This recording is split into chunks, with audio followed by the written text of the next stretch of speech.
on the virtue of forgiveness. The act of forgiveness is a difficult and almost divine act that transcends human weakness, a leap of faith. In forgiveness, the gentle hand that calms the storms of the soul clears the dust of pain from the heart and eases its pain. Forgiveness is an act of virtue, an obligation, and an understanding of the inevitability of human imperfection. Nietzsche says, "He who cannot forgive destroys the bridge over which he must cross." Forgiveness is not about the other, but about freeing oneself from the chains of resentment. Forgiveness is not forgetting. On the contrary, it is about remembering with grace, making the memory of the injury the basis for not being wrong again. Aristotle saw forgiveness as a balance. Forgiveness is neither the weakness of excessive tolerance nor the harshness of harsh judgment. Instead, it is the golden mean where reason and emotion are harmonized. Forgiveness, then, is a measured act of wisdom, a step towards eudaimonia. It is often illogical, paradoxical, and immeasurable. To forgive is to confront the absurdity of human fallibility with a radical belief in the possibility of renewal.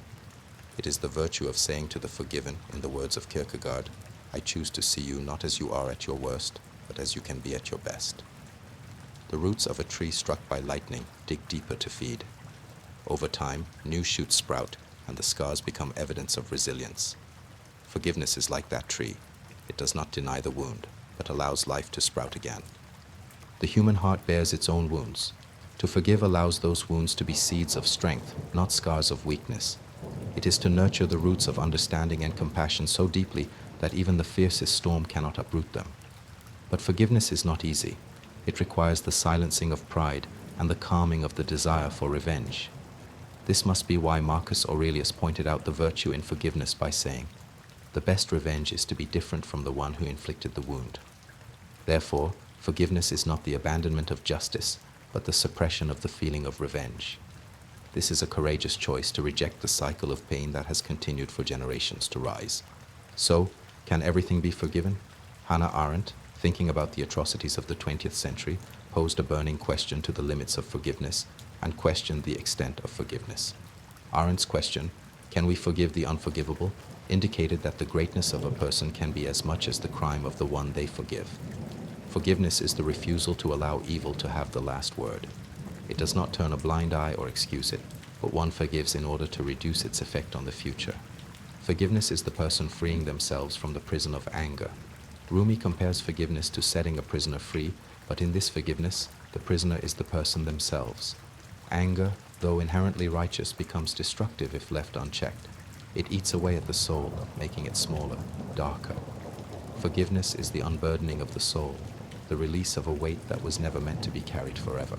As Archbishop Desmond Tutu, who lived through the pain of apartheid, said, "Without forgiveness, there is no future." Forgiveness is reclaiming the power to shape one's own destiny, refusing to be defined by the pain inflicted by others. The act of forgiveness is always paradoxical. It is an act of power disguised as vulnerability, a renunciation of the power that gives authority over one's life. Forgiveness is both selfless and selfish. It liberates the guilty while also liberating the forgiver.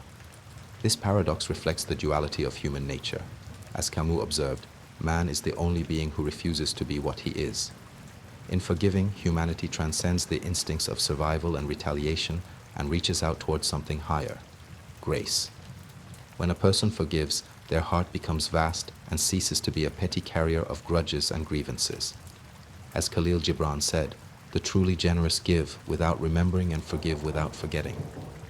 Forgiveness is not the erasure of history, but the soothing of the rawness of pain.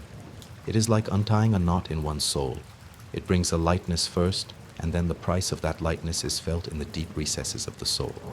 By forgiving, a person is freed from the dark shadows of the past, but this freedom does not always bring peace.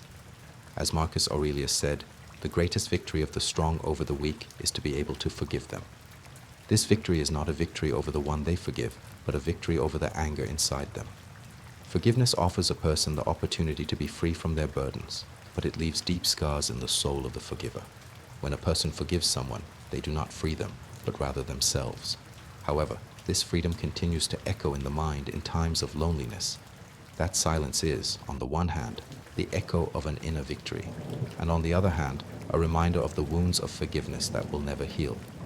Although people often see forgiveness as a favor to the other party, in fact, forgiveness is a favor done by the forgiver to themselves. Nietzsche's words, "The greatest victory of a person is the victory they gain over themselves," point to this contradictory situation.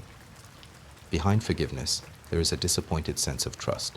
Therefore, forgiveness is an action that complies with the measure of neither trust so much that you get angry, nor love so much that you get hurt. Because love and trust, although they are the cornerstones of human existence, are also the most fragile emotions. When Kierkegaard says, "Love remains pure as long as it is reciprocated," he emphasizes the delicate balance of love. Forgiveness begins where this balance is disrupted. Once love or trust is lost, a painful path such as forgiveness is chosen to regain them. Some people find their place strange when they are put in their place. It is obvious that it is difficult to forgive such people and trust them again. Forgiveness is a process of rebuilding, but this rebuilding is not always built on solid foundations.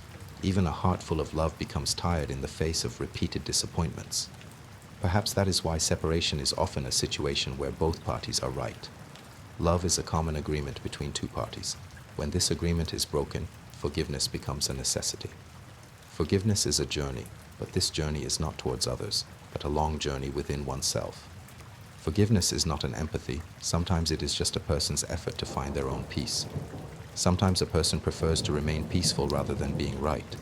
However, this preference echoes in the dark corner of loneliness. Forgiveness is a kind of silence because every mistake that is forgiven carries within it a pain that cannot be expressed with words. The act of forgiveness is difficult for a person at first. Therefore, it is necessary to leave it for a while.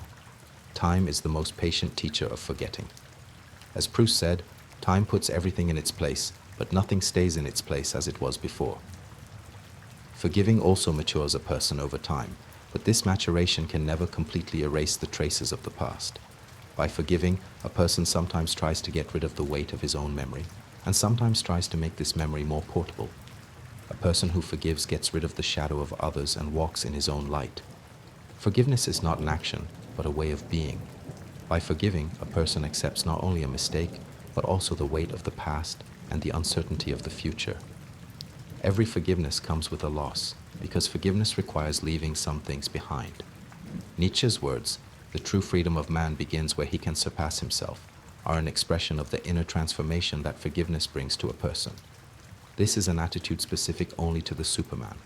According to him, the Superman, in his current state, is only a bridge to be crossed. The Superman reaches a higher level of existence by transcending himself. At the end of the road, man takes his own destiny into his own hands and finds the answer to every kind of search within himself. The virtue of forgiveness is also specific to the Superman. Forgiveness is neither weakness nor forgetfulness. On the contrary, forgiveness is a reward that man gives to his own existence. Although this reward does not always bring peace, it